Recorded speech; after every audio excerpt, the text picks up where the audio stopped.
नमस्कार दोस्तों, आप सभी का एडीपी नॉलेज में स्वागत है। दोस्तों, वित्त मंत्री निर्मला सीतारमण ने शुक्रवार को कहा कि रिजर्व बैंक बैंकों के पास कर्ज देने के लिए पर्याप्त नकदी बनाए रखने, उन्हें कर्ज वितरण को प्रोत्साहित करने और उन पर वित्तीय दबाव कम करने और बाजार की कार्यप्रणाली सामान्य रखने में मदद के लिए कई उपाय किए हैं। सुबह भारतीय रिजर्व बैंक की अप्रत्याशित नीतिगत घोषणाओं के बाद सीतारमण ने ट्वीट कर कहा कि कोविड-19 के कारण आ रही दिक्कतों को देखते हुए रिजर्व बैंक ने कई कदम उठाए हैं जो प्रणाली में पर्याप्त नकदी बनाए रखने, बैंकों के कर्ज वितरण को प्रोत्साहित करने, वित्तीय दबाव कम करने और बाजार में सामान्य कार्यप्रणाली सुनिश्चित करने पर केंद्रित है। रिजर्व बैंक ने 1 महीने के भीतर राहत उपायों की दूसरी घोषणा करते हुए गैर निष्पादित परिसंपत्तियों से संबंधित प्रावधानों में ढील दी है। इसके अलावा रिजर्व बैंक ने बैंकों द्वारा लाभांश भुगतान पर रोक लगाने के साथ ही बैंकों को कर्ज वितरण के लिए अधिक धन मुहैया कराने को प्रोत्साहित करने के लिए रिवर्स रेपो दर में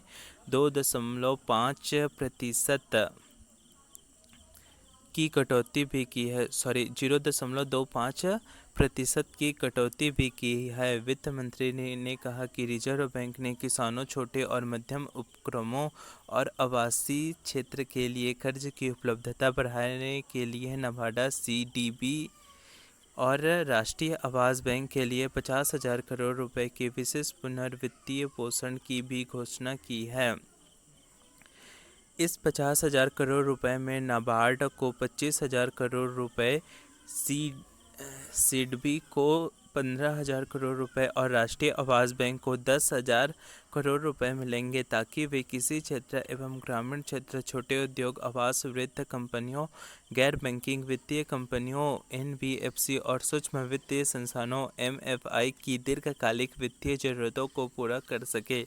सीतारमण ने यह भी कहा कि रिजर्व बैंक ने एमएसएमई के लिए नकदी उपलब्धता बढ़ाने को लेकर और 50,000 करोड़ रुपए की दीर्घकालिक रेपो आधारित लाक्षणिक ऋण सुविधा टारगेटेड एलटीआरओ की घोषणा की है। यह राशि छोटे एनबीएफसी और एफएमआई की सहायता के लिए केंद्रित है। भविष्य में जरूरत पड़ने पर राशि को बढ़ाया भी जा सकता है। रिजर्व बैंक ने रिवर्स रेपो दर को भी 0.25% घटाकर 3.75% कर दिया है। वित्त मंत्री ने कहा कि एमएसएमई के ऋण खातों के एनपीए हो जाने के जोखिम को देखते हुए कर्ज की किस्त चुकाने पर दी गई 3 महीने की छूट की अवधि को एनपीए वर्गीकरण प्रावधानों से अलग कर दिया गया है। इसका अर्थ हुआ कि अब किस्त चुकाने में चूक करने के 180 दिन बाद संबंधित ऋण खाता एनपीए कहा जाएगा।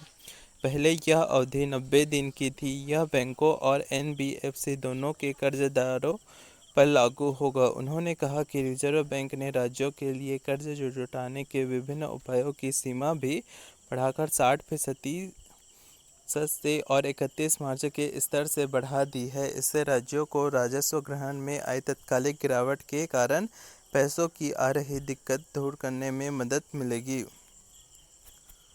दोस्तों, वीडियो पूरा देखने के लिए धन्यवाद। आपका दिन शुभ हो।